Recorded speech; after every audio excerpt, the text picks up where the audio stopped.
Good morning, afternoon, evening, everybody who is listening. I am G Money Garrett, and this is the new Wincy Show.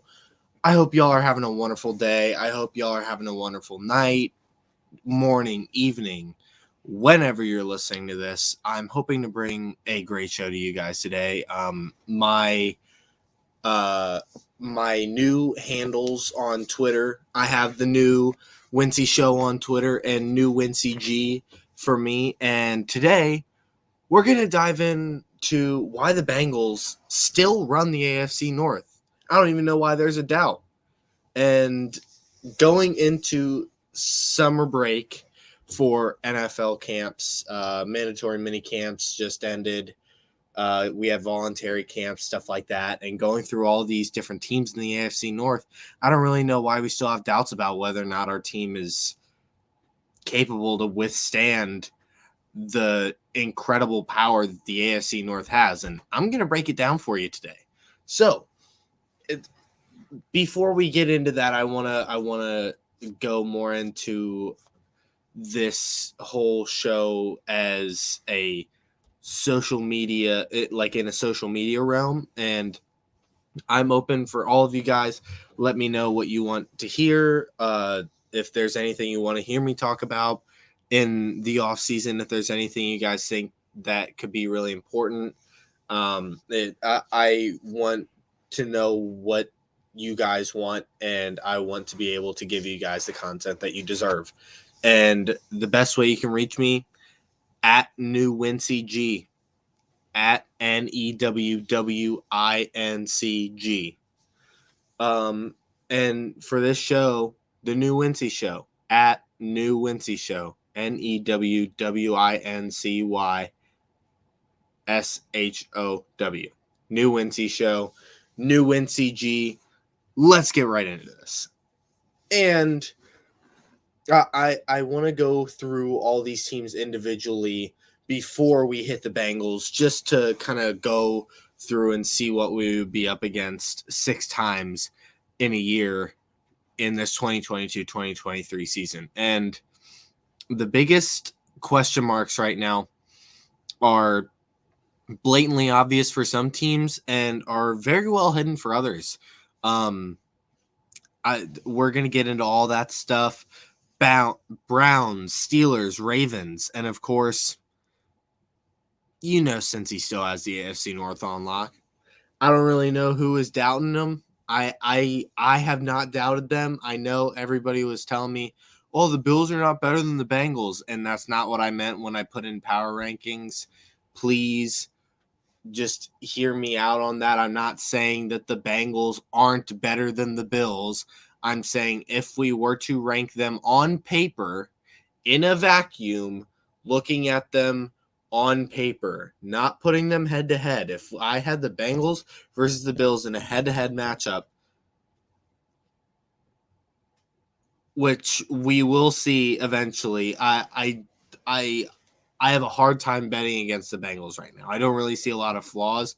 Obviously, we're going to have flaws and stuff that's going to end up making up later throughout actual training camp. Teams are going to figure out what they need to improve on. Teams are going to figure out where they are actually excelling at. Like, everybody understands those parts of training camps and those parts of off season. So I didn't want that to come across the wrong way, but I do still think the Bengals are the front runners in the AFC, let alone the AFC North. So let's get right into this. And I want to start off, with the Cleveland Browns, that city up north. And right off the bat, you think about their quarterback situation. Awful. I wouldn't want to be a Cleveland Browns fan. I wouldn't want to be associated with the Cleveland Browns right now. You are not in a good spot if you are a Cleveland Browns fan. And if you are going and trying to defend whatever is going on over there up north after 230 million guaranteed dollars and nothing to show for it but more and more civil lawsuits. And so right off the bat, not really looking good. I will 100% admit they beat us twice last year, and there are reasons for those. The second game, we should have won, theoretically, pick six, and then Jamar should have caught a touchdown. That right there is a 21-point swing. 7 from them, 7 for us on the pick six, and then 7 more on the touchdown. 14 points for us, 7 lost for them. That's, like I said, 21-point swing. But still, I digress. That was last year, and this is this year. And I want to get into how their skill players have developed and changed a bit since the end of the season. And obviously, we all know the Cleveland Browns did acquire Amari Cooper, and they did acquire Deshaun Watson, which you can't really go and here and there. I mean, yeah, franchise quarterback, generational talent, I understand, but when you have somebody with that many off the field issues, is it really that important for you to go and spend all that money and try to go and prove to the rest of the league, make it a benchmark? Because you're not only digging yourselves a hole with showing that you're willing to put that much money into somebody that obviously isn't trustworthy, but you're also setting the standard for all the guys who are trustworthy, and you're going to put everybody else in awful positions, which I guess was their plan. But like, where's that gotten you except for more and more and more crap in the mud? But I do want to go and talk more about their skill position players. Nick Chubb, Kareem Hunt. Pretty sure that's the best running back duo in the league right now. No question about it. Amari Cooper. They did lose Jarvis Landry. I mean, Donovan Peoples-Jones, Rashad Higgins. Those are dangerous guys. We've seen what they can do. They can pick them apart. And, I mean, if you can go, there is a slim to none chance that this happens. But if you happen to get Baker Mayfield to go and stay and play for you for an entire other year, you're not in a bad position necessarily. And especially with your defense, Denzel Ward, Myles Garrett, I think Jadeveon Clowney just signed for another year. That's a ridiculous defense that you already have to go up against, not let alone their skill position players. But there's so many things off the field that you can't look past, and you can't think that as a Cleveland Browns player, the person who is going through 26 civil lawsuits is the leader of your team. Your team, the leader, has that going on. How can you focus on football when you have all of that stuff going on outside, right in your backyard, really right in your front yard, actually in your workspace? And I know that would really get me fired up, and I wouldn't be able to focus, but it's such a difficult thing to go and think about and have to battle through. And so I hate to say that I feel bad for those guys, but they really don't deserve it. A lot of those guys are good people, and I don't think deserve all of that. But I am a Cincinnati Bengals fan, so I can't really give them too much credit.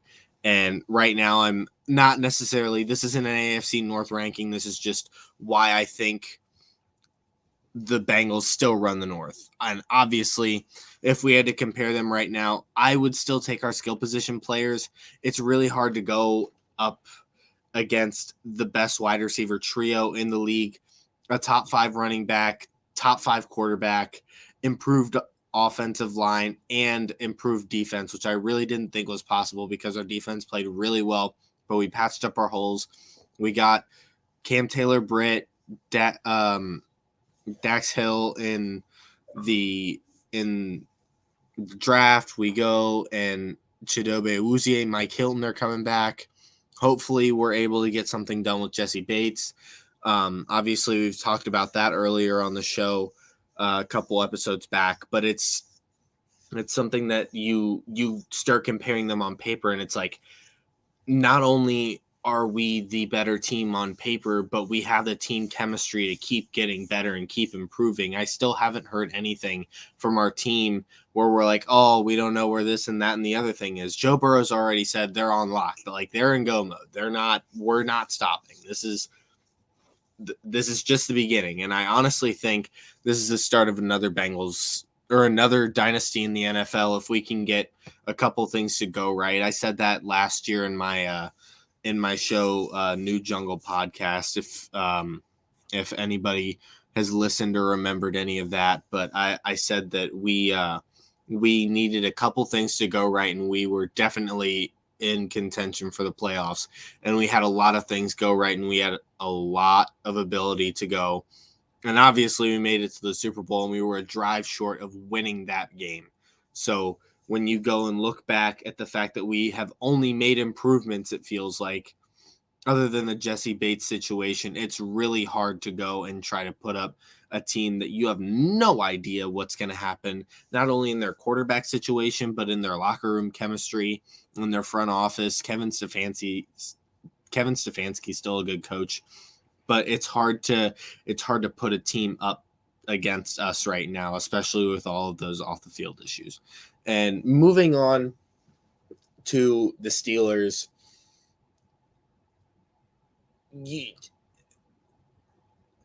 Big Ben's gone. You sign Mitch Trubisky, draft Kenny Pickett, and your quarterback position is up for grabs. That's really good if you were a rebuilding team. But the Steelers don't really lose seasons. I don't know who I was listening to, but somebody on the national media said the Steelers don't really lose seasons. And you think back in it, I don't remember the last time I can't remember the stat whether or not it was like 7 or 8 or 9 or 10 years in a row where the Steelers have not had a losing season. And that's just ridiculous. Mike Tomlin knows how to win seasons. He won't necessarily win all the games. We've seen him do that. He quit against us twice last year, but the Steelers don't know how to lose seasons right now. They know how to get through a season, and they know how to get the best out of each and every single one of their players. Props to them for that, but that doesn't mean that you have two inexperienced quarterbacks. Mitch Trubisky hasn't started a game in forever, it feels like. Kenny Pickett, it should have potential, but how much potential are you going to give that kid where he feels like the next Teddy Two Gloves? And I'm not saying that for a hot take. I just don't really think that his draft, Jeezel. Sorry about that, guys. But going back to Kenny Pickett, I don't think his draft breakdown I went into because I had a feeling for some reason that he was going to get drafted to a team in our division. And he was really talented. He did really well in the draft, but it seemed like his ceiling wasn't very high. And I guess you could say the same for Big Ben coming out of Miami when the Steelers drafted him, ended up winning 2 Super Bowls. But I mean, it's a different situation. Big Ben is definitely a different human than Kenny Pickett, and I still need to see it before I can believe it with that team right now. And their skill position players, I don't think can go up against our defense right now. Najee Harris, love Najee Harris, big Bama guy. Obviously, you guys know that, but I can't root for him when he's playing against me, and he can't be getting 40 touches a game like he did last year when Big Ben was practically more of a nuisance on the field than he was a help at some times. And going and looking once again at a team that is young, athletic, able, you have a team that doesn't really look like they have flaws. And you have essentially a rookie quarterback and a quarterback that hasn't started a game since he was in the NFC. I don't really think that you can put the Steelers up against a team that already won the entire AFC, beat the Chiefs twice. You go and beat the number 1 Titans. You snap your playoff drought, and you made the same team that you're comparing against quit twice the year before. And I know it's not last year, it's this year, but still, when you make significant improvements in many different cases where you didn't think that you were going to make those significant improvements, and the other team didn't necessarily make improvements, but the attempt is there. You can see where they're trying to move. I still don't think that they should ever have a reason to have better odds than the Bengals to win the North. And moving on to the last and final team, the only team right now that I think has a chance of possibly stripping away the title of AFC North winners next year is the Baltimore Ravens. And you get Sammy Watkins. Lamar Jackson is kind of not in a bad spot, but he seems to be kind of refusing a contract, which doesn't really put a good taste in a GM or a coach's mouth. It's a little bit scary for some Baltimore Ravens fans, I'm sure. But I mean, not to even mention, going back to the Pittsburgh Steelers, you pay Minkah Fitzpatrick the highest safety contract ever. And he still got juked out by Joe Burrow. So just leaving that on the table right here. I don't know what else you want to say. Sorry to go back to that, but back to the Baltimore Ravens. I do think J.K. Dobbins being back is going to be good for them. Mark Andrews is Mark Andrews. You can say that all you'd like. Lamar Jackson is Lamar Jackson. He's going to Lamar, unfortunately. He's put us in a blender too many times for us to remember. And us Bengals fans all understand that. But that doesn't mean that we are the same team from when Lamar Jackson put us in the spin cycle. You saw what happened last time when we ran up the score against Baltimore. John Harbaugh got in his feelings and decided that he was going to go and be like, oh, you guys didn't need to do that. Well, actually, you've done it to us plenty of times, so I don't really think that you have a moral high ground to stand on for us running up a score on you guys when, if you were really that scared, maybe you shouldn't have fielded a team. Sorry about it. Not sorry. The defending AFC champions and Super Bowl contending Cincinnati Bengals are going to continue to steamroll you in 2022. And Rashad Bateman, I think, is good. Talking about skill players for the Baltimore Ravens. Obviously, I said Sammy Watkins, but you trade away Hollywood Brown. And, gosh, going back and watching some of Hollywood Brown's just blatant drops, I almost have to feel bad for them because it's like a 6-year-old who has a blindfold over their eyes could catch some of the passes that were put in Hollywood Brown's hands, and they just he didn't come down with them. So I really don't know whether or not that's a significant improvement considering that he wanted to be out of Baltimore anyway, but you can't really give away your number one wide receiver like that. It gives the same vibe as Tyreek leaving Kansas City. Obviously not even close to as significant of a loss. But when you take away the number 2 target for your quarterback who is on a deal year and who's like, I don't really care whether or not I get a deal done right now. We're going to get it done when it gets done if it gets done. And I want to be a Baltimore Raven, so it really doesn't matter. But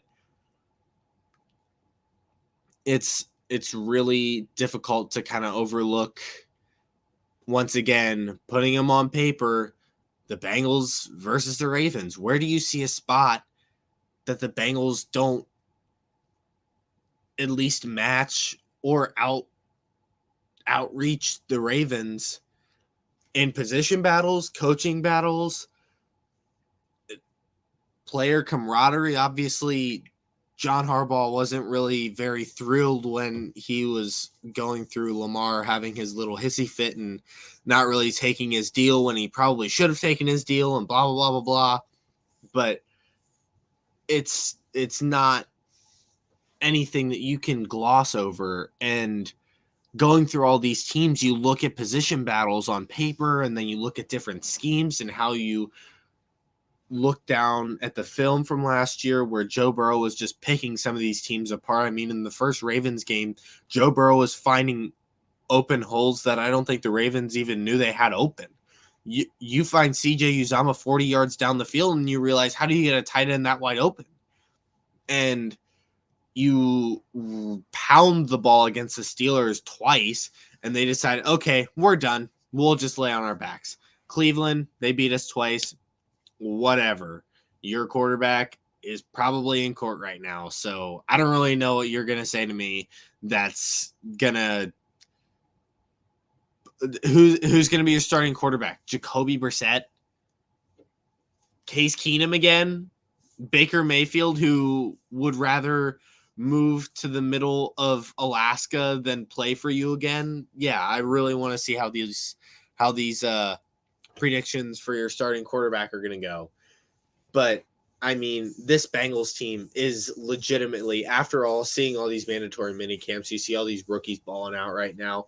I love that we have BJ Hill back. I love watching him on the mic'd up. Cam Taylor-Britt, Dax Hill, those guys are dogs. I mean, we officially have an offensive line position battle.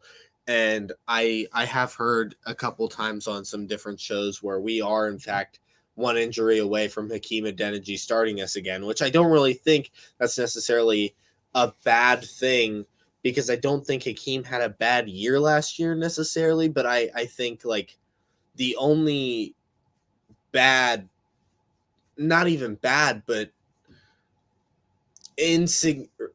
not even insignificant. I don't really know what the word is. The only place where we're lacking help would be right guard. And if you re-sign Quentin Spain and hopefully Jackson Carman can beat Quentin out for the spot, you debate whether or not you should re-sign Riley Reif, which I think he would be a good depth piece to have. Obviously, right now we need as much depth on the offensive line as possible. And going into these camps after summer break ends for them, it's going to be important for us to be able to fill out these rosters. And rather than trying to fill these spots as we get closer and closer to week one, I'd rather be cutting down and having to be like, okay, this guy's really good, but we're going to have to we can't have him here for us right now. It's a net negative for us to be able to have him here if we have somebody else who's able to give us a better product on the field. And it's very eerie seeing how good our team could possibly be if we're able to stay healthy and scheme the way we did last year against a lot of these teams. And I'm saying it right here. This could be the start of a dynasty. This could be the start of a dynasty in the AFC. And I know the AFC is very hard. I think in my top 10 last week, I had 7 AFC teams, which still I'm not even mad about. You can go and put it against me. You can go and do all you want, but the AFC is stacked, but the Bengals are still the team to beat. We have the potential for years and years and years of true, honest, amazing football in front of us in Cincinnati. And all we need to do is stay healthy. And I really do think that we are able to afford all of our guys going forward. Joe Burrow isn't a guy who's going to go and rob you for any penny you have. He's not that guy. He's not going to go. He's obviously going to ask for a lot of money. He deserves it. He's a Super Bowl playing quarterback. He's going to go and get you to those big games and get you through those big games when you need him. And Jamar, generational talent. T. Higgins deserves a big contract. Tyler Boyd, we need to extend him. And Joe Mixon, still a top 5 back in the league. There's nothing that you look at this team and you're like, okay, these guys aren't deserving of contracts. But Joe Mixon, we just signed last year again, or maybe it might have been 2 years ago. I can't remember off the top of my head, but we have contracts on contracts on contracts having to go and start thinking about. But you think that these guys aren't in it for the money right now. They know that they're on the brink of a dynasty. You can go and see it when they interact with each other on the field. Joe Burrow, you can tell in his interviews and press conferences that they're in win now mode. And by win now, I mean like now. They want to play a game today. They can beat anybody in the NFL right now, including the Rams that they just lost to in the Super Bowl. And I have no doubt in my mind that this team is on the brink of the dynasty. And that is why nobody in the AFC North can touch us right now. Absolutely not. Not the Browns, not the Steelers, not the Ravens, no one. We are the team to beat. We run the North. If you want to get to the top, you have to go through us. There's no other way around it. I can't tell it to you any other different ways. And just like that, there you have it, folks. I really appreciate you guys sticking around and listening all the way through, understanding where I'm coming from. I hope you guys enjoy all of this around the NFL content when it's kind of been an off season that we're not filling glaring holes. We're not going and trying to revamp our entire team. We just got off of the Super Bowl. We're trying to go and create, like I said, we're on the brink of a dynasty right now, and the AFC North runs through us. So it's very encouraging to see a very chill and true nitty-gritty off season that we're going to try to fine-tune everything, and it really is amazing to see. And I appreciate all of you guys for listening and taking part with me, and I hope you guys enjoyed. Please reach out to me on social media, and I hope you guys are enjoying the Wincinnati